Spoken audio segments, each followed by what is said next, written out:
So what I'll be talking about today is first sort of a work of about a year ago looking at the Rayleigh-Taylor instability in a two-component BEC, and I'll tell you more about the details momentarily.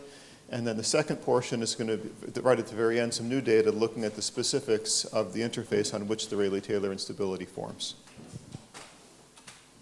So this project is something we'll be thinking about as 2D quantum fluids in what we label as the erbium-sodium experiment, although we are just now adding erbium to it. So for the longest time, it's been the erbium-less lab. So that will be upcoming. And it would be remiss for me not to say that this project is in close collaboration with Gretchen Campbell, as well as Steve Eckel, who is a staff scientist at NIST. All right, so this is the sort of a tableau of things I've been working on recently. And obviously, the Rayleigh-Taylor instability is the one I'll talk about today. But in addition, we've done a weak measurement result for which the theory work was done with Andrew Daly, ultimately giving us access to time-separated correlation functions. I have a machine learning project with a machine learning person, Justina Zwolak at NIST.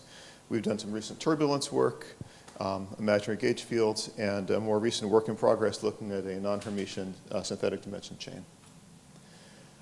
But this Rayleigh-Taylor instability, if you take away one picture from today, this would be the thing I'd like you to remember. So what we have done is form a binary mixture of two hyperfine states of the sodium atom, thus the presentation at this conference. I'll tell you specifically which ones later. Suffice it to say they're immiscible. We apply a small gradient force from a magnetic field gradient that allows the system to form an interface labeled down and up here. And we suddenly change the direction of the magnetic field gradient, making the stable configuration unstable. At this point, modulations at short time form on the interface, and at longer time, these modulations convert either into mushroom-like structures, the sort of hallmark of the Rayleigh-Taylor instability, or for different parameters, more like spike-like structures that form. And at long times, the system forms into what looks like a chaotic or disordered mix consisting of a combination of pockets of different spins with both spatial density and spin vortices living in it. Yes? Do you rotate or do you flip the direction? We flip it. Yeah, so as an experimentalist, let me tell you exactly what we do. So we have a bias field along the vertical direction perpendicular to the plane, so that's a BZ. With 4 coils, we make a dBz dx gradient, so the Z direction flips, and we just invert the direction of the current in those coils. So in about a millisecond or so, the gradient direction flips. And I guess this is a good enough time as any to say that feature of the cold atom system is the thing that makes Rayleigh-Taylor instability relatively easy for us to realize and comparatively difficult to realize in classical fluids, meaning if you have a buoyancy force levitating something above something else, you have to find a way to mechanically flip it to invert the direction of gravity.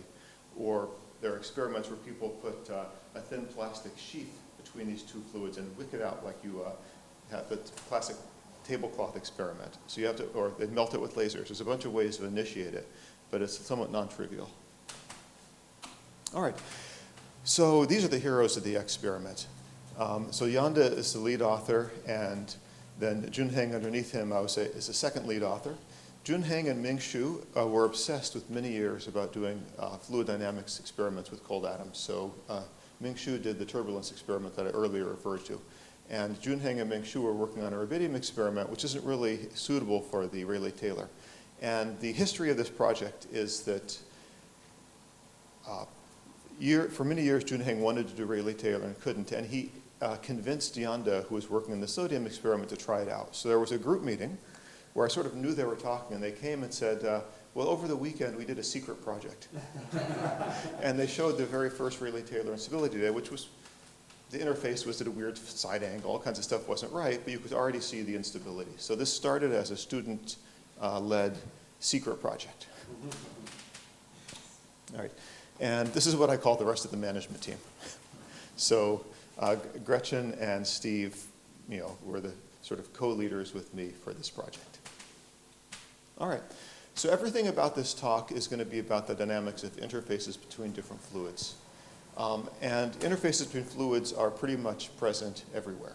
So here's interface between what is, in essence, a compressible fluid and an incompressible fluid. And the reason for showing this, besides that it is fun, is that the wave the surfer is riding on is a nonlinear wave. meaning that the breaking of the wave is something you wouldn't see in a linearized fluid picture. And that's sort of similar to part of the Rayleigh-Taylor instability. Once the mushroom forms, the interface is no longer single valued. Probably when you think about interfaces of immiscible fluids, the oil and water interface is probably the most classic one that would come to your mind first. And there is ours with a color scheme not dramatically dissimilar to the oil and water case. In a classical fluid, interface dynamics is governed by a relatively small set of degrees of freedom. So we have two fluids, potentially with different densities, and as a result, they feel different gravitational forces. These fluids may or may not be immiscible, meaning do they want to phase separate or not? And if they do phase separate, the interface will form, and the interface has a tension, not a surface tension, but an interfacial tension. And it's the interplay between these sort of buoyancy forces and interfacial tension that determines the physics of the interface degrees of freedom. So we're going to be seeing the equation I have pictured there many times in this talk. So this is going to be in the stable regime and the unstable regime, our description of small amplitude fluctuations around the interface. So exactly like the picture I showed before, we have both linear and nonlinear waves. This is our linear wave description, which in the blue box shows the impact of the buoyancy force, and in the red box shows the impact of the interfacial tension. All right. So as a quick analysis of this, you realize that there can be places where the right-hand side of that expression are negative. So when it's positive, that's describing wave-like phenomena. And when it goes negative, because this is simply exponentiated, this will take the square root, and this will describe exponentially growing modes. And it's that exponential growth that is the beginning or the onset of the Rayleigh-Taylor instability. All right. So this is an example of the translation to PowerPoint not working quite as expected. Anyway, so the new picture on the left-hand side is a computer simulation just pulled from Wikipedia of what I hope you think of as the Rayleigh-Taylor instability.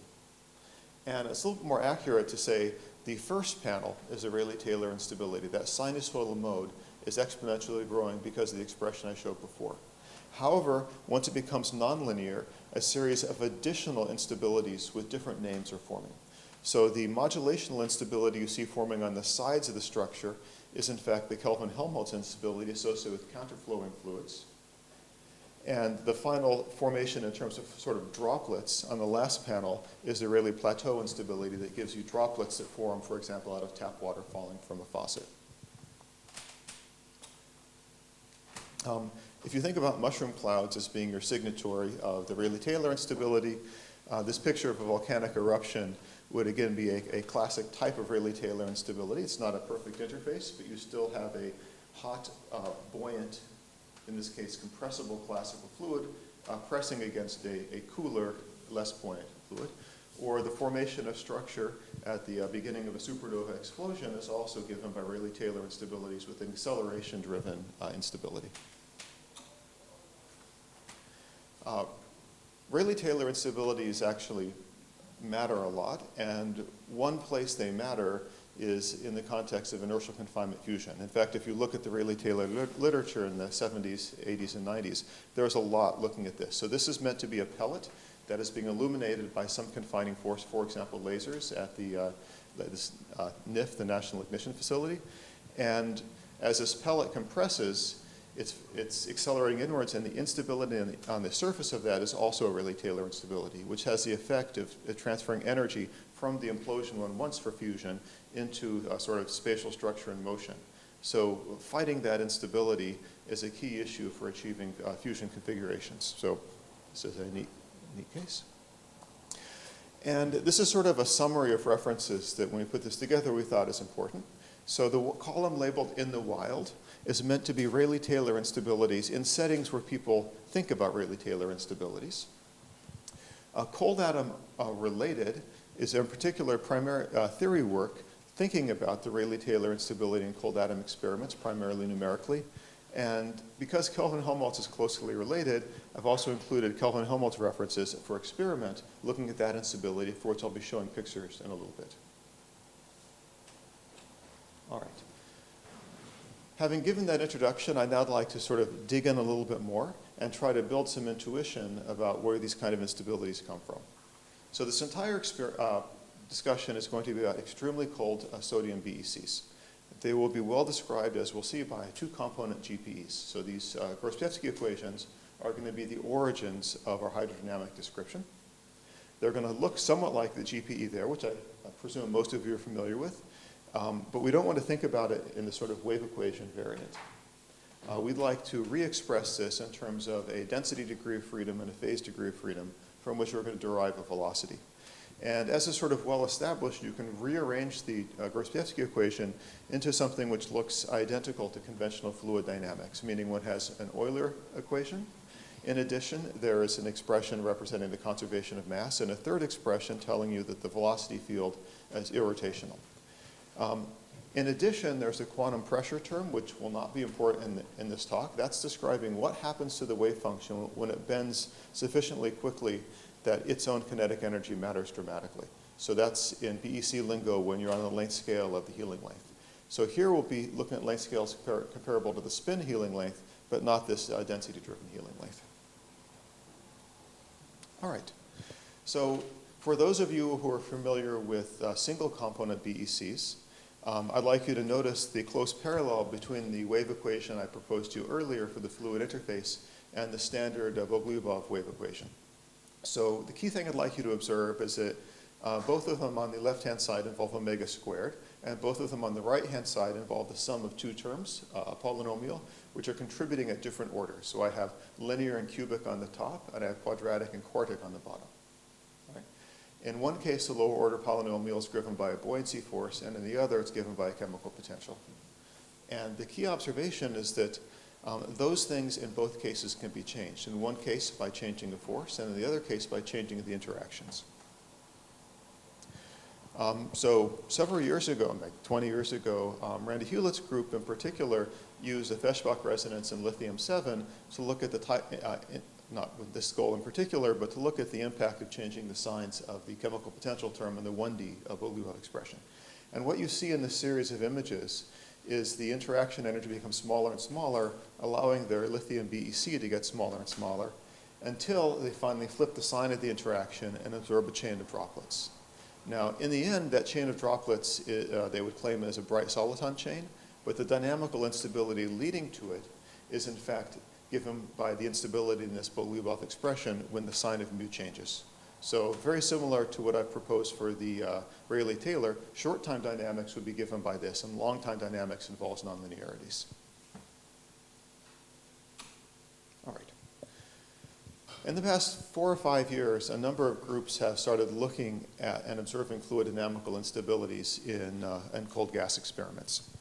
So primarily, this is the Kelvin-Helmholtz instability, and this is driven, as I alluded to before, by instabilities that occur at the interface between counterflowing fluids. So this example is counterflowing fluids of a nearly unitary Fermi gas of lithium-6. And at the interface, when that barrier is removed, the counterflowing fluids convert into a chain of vortices. That's sort of a quantum variant of those turbulent eddies that I showed in the previous simulation. And Martin Spielman performed an experiment ultimately that they talked about the formation of those droplets in elongated, rapidly rotating sodium systems.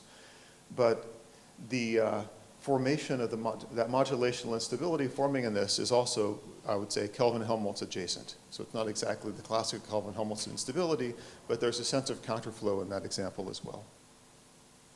And another sort of Kelvin-Helmholtz related instability is at an interface between two internal states of lithium-7, also with counterflow, and the modulational instability shown in this picture is also, in essence, the Kelvin-Helmholtz instability. So there's a lot of studies of these instabilities, and it's sort of in this context that we began looking at them ourselves. So we also did the Kelvin-Helmholtz instability sort of as a working in our ring-shaped trap configuration, and also Queen's University has seen this effect as well. So a bunch of groups have seen this instability. And with that, we were sort of motivated quite a lot to look for other instabilities. And as I said, my student, Jun Heng, for many years had wanted to look in particular at the Rayleigh-Taylor. So let's get into a bit more details now. So we're working with sodium-23, and the states we've picked are the ground hyperfine manifold F equals 1 and F equals 2, with two, in essence, stretch states of the MF degree of freedom. These in sodium are immiscible, and by angular momentum conservation, they're relatively stable. So we can work with this configuration for quite a long time. And our basic play in this is to prepare a system initially with the force gently separating these two components, meaning it's very weak, but it's enough to pick a direction and for an interface to form. And then rapidly compared to the dynamical timescales of the system, invert the direction of the force that was previously separating them, pressing them together.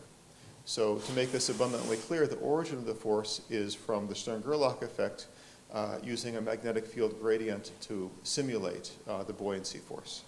So our handles then are primarily the delta F term in the blue box, not the interfacial tension or the mean density in the red box. So we're going to be manipulating the blue box part of this. All right. So to sort of be systematic about it, let's take a little bit of look of what happens in the stable configuration. So what we'd like to do is look at the wave-like excitations above this, the ground state of this interface, and try to observe the dispersion relation of these to confirm whether or not this classical fluid dynamical description is relatively valid. So our basic play is we have a small DC magnetic field gradient. We modulate it at some frequency and look at the waves that form. And this is another time for me to plug the students for a second.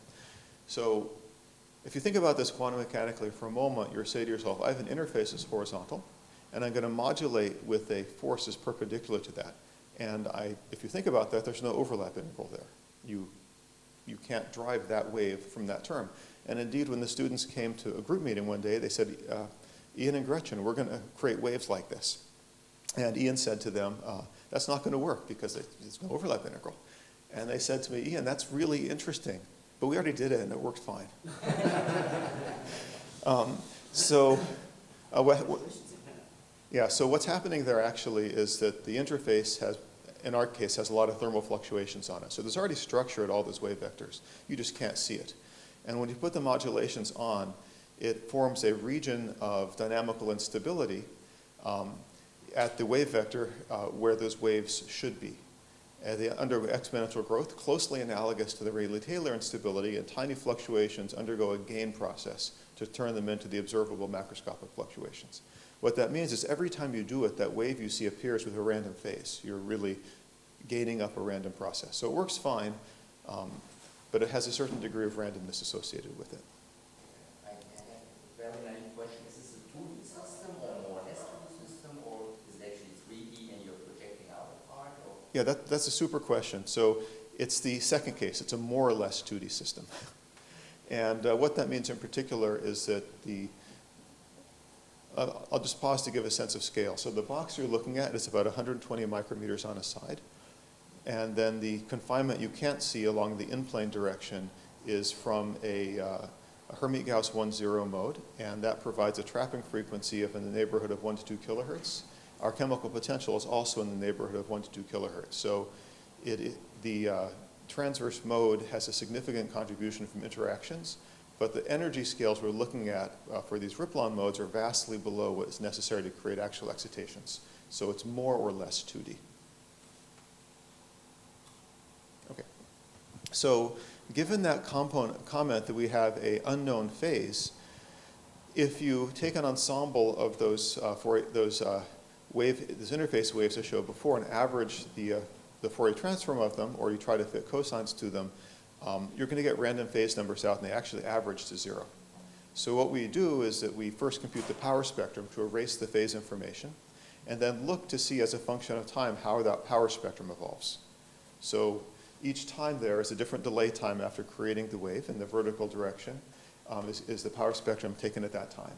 And what you see is that the wave we created comes and goes, and you also see sort of a diagonal structure which has to do with the dispersion.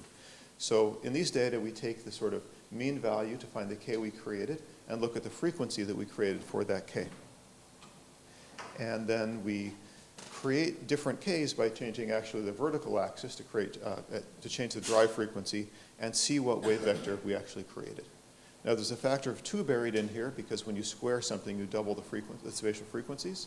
But once we account for that, we can see the series of colored dots are the observed modes taken at different values of the gradient that is slightly separating these. And the solid curves are the computed dispersions computed by sort of a spin-dependent Bogoliubov type expression. And you can see that the computations, which are not fits, are in pretty good agreement with the experimental data. So the takeaway is that, yes, we do understand what this interface is doing. And there is one thing I'd like to draw your attention to, and I'll highlight it. The solid curves are from a Bogoliubov, as I said. They are not the function that we're plotting on the top. In the region where the dots are, the function on the top also works well, but at very small k, you may notice that that transitions into a highly linear curve. That's, in fact, where regular phonon modes are hybridizing with this mode, giving rise to a very, very small k behavior, which is impossible to see in our system. The last row of dots are the fundamental mode of our box, so you can't go below that. But nonetheless, in principle, this classic fluid dynamics is modified a sufficiently small wave vector by additional effects. With that said, in the range of our data, the description I plotted there does work well, and we can fit to that to also determine what the interfacial tension term is in the system, which is a relatively tricky thing to compute numerically. All right, so with that, we've set the stage, we understand what we're doing, and now we're going to take the next step and invert the direction of these gradients to see what kind of instabilities we see. Of course, you've already seen it's the Rayleigh-Taylor instability. So to sort of flesh out what I said in words before, the bottom panel labeled B there is a plot of the dispersion relation expression, both in the stable regime in black and the unstable regime in red. And everywhere where it's dashed, the solution is imaginary. So in that region, the dynamics at the short times and small excitations grows exponentially. And above that, once again, the modes would be stable. We don't see anything about those stable modes. We're going to focus only on the unstable modes. So our first crude study of this is to simply flip the direction of dynamics. And we picked the simplest observable which you could possibly imagine, which is the height of this wave. So all we do is we measure the valley to peak offset there, find every valley and every peak in those images, average them, and that gives us a height. We then plot that height as a function of time. At short times, on the graph labeled by linear dynamics, the height grows exponentially, and at some point, that rolls over. In the region labeled nonlinear dynamics, it's still growing, the mushrooms are forming, spikes are forming, things like that, but it's no longer growing exponentially. And at some long time, where we label turbulent mixture, these spikes have hit the top of the system, bounced off, and the whole thing is just sort of mixing up, and this whole picture makes no sense at all. The purple curve on there is what we think the exponential growth rate should be, having computed it from the Bogoliubov expressions I talked about before. So we have a really good handle on what that's doing in terms of our crude dynamical degrees of freedom. But there's more to it than that. So as this mode is growing, every single k that has imaginary component should be growing exponentially as well. What underlies this are exactly the fluctuations I told you about before that live on the interface that provide the seeds that are going to grow. And I want to emphasize in our system, those are all thermal. These are very low energy riplons, and even at our tens of nanokelvin temperatures, those are massively thermally occupied. So these grow exponentially. And once again, we can look at those interfaces, compute the power spectrum, and see what happens. And now the k is the horizontal axis, and the vertical direction is the gradient force we're applying. And the red solid curve is where the demarcation between stable and unstable modes are. And what you see is hardly any structure in the unstable regime, or stable regime, and lots of structure forming in the unstable regime. So again, we're consistently see gain for all the modes that we expect to see gain occurring in. All right. For the last part of this, how much time do I get in minutes? 10 minutes? 5 minutes of me talking? Maybe a couple of minutes. Okay, so a really key question that we had coming into this was, what is quantum about this system?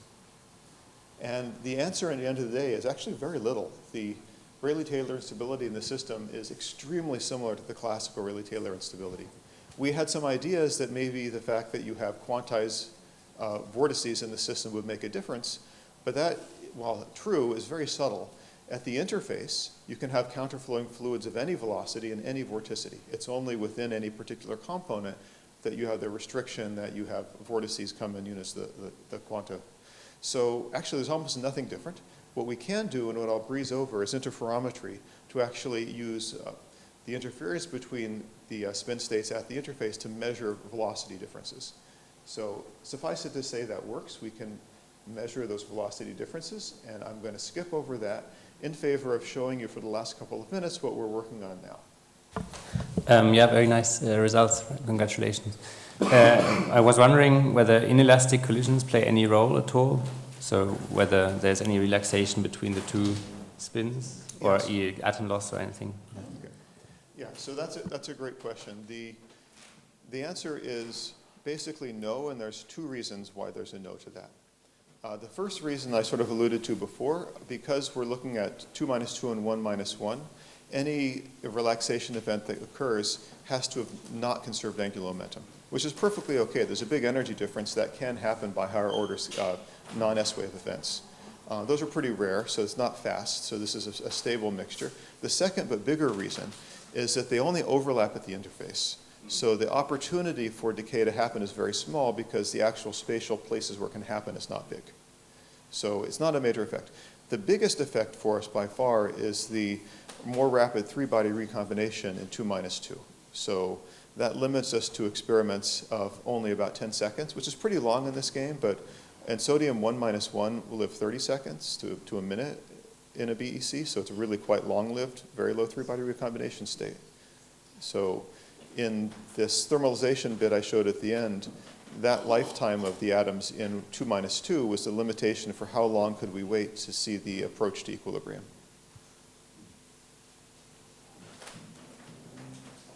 Okay, yeah. Yeah. So the last question. Yes, Ulrich. Yeah, very nice results indeed. I have a question of the pre-thermal state and where the pre-thermalization sits. And this is probably maybe more philosophical than anything else. Like when I looked at the data first, I would have thought that stage 3, picture 3, is where you say I have pre-thermalization because you start to get these little droplets there now. And you're saying stage 4, 5, when you form the interface, that's like, if you want a global redistribution, it's nothing local anymore, right? So the time, I guess what I'm saying is the time scale for 3 should be universal, but the time scale for 4 and 5 will be given by your box size. So okay, so I'm going to agree with that statement. Mm-hmm. So I would tend to agree that there's a universal time scale for going from 1 to 2. The modulational instability should happen at a rate given by some argument not dissimilar from what I said for the Rayleigh-Taylor instability. It's an analogous instability seeded by thermal fluctuations. And then the formation of droplets is indeed given by when that becomes nonlinear. So all those times then are intensive degrees of freedom. Then the formation of an interface is extensive, at least with respect to the vertical degrees of freedom. If you fix the vertical, it's intensive compared to horizontal scale. Okay. And yeah, so there is a non-universal step between those two things. In our system, we're calling, let's say either 4 or 5 the sort of pre-thermalization time, for the reason that the degree of freedom that we're looking at as being out of equilibrium is not well defined until you have an interface. So with respect to the phonon degrees of freedom, Ripon degrees of freedom, that variable doesn't become well defined until the interface is single valued. So here you have a non-universal time. So this isn't, this pre-thermalization in the sense that I'm telling you, it's pre-thermalization. There are I guess maybe you're thinking about the pre-thermal fixed point type of story, which is a little bit different. Okay, so let us thank you once again.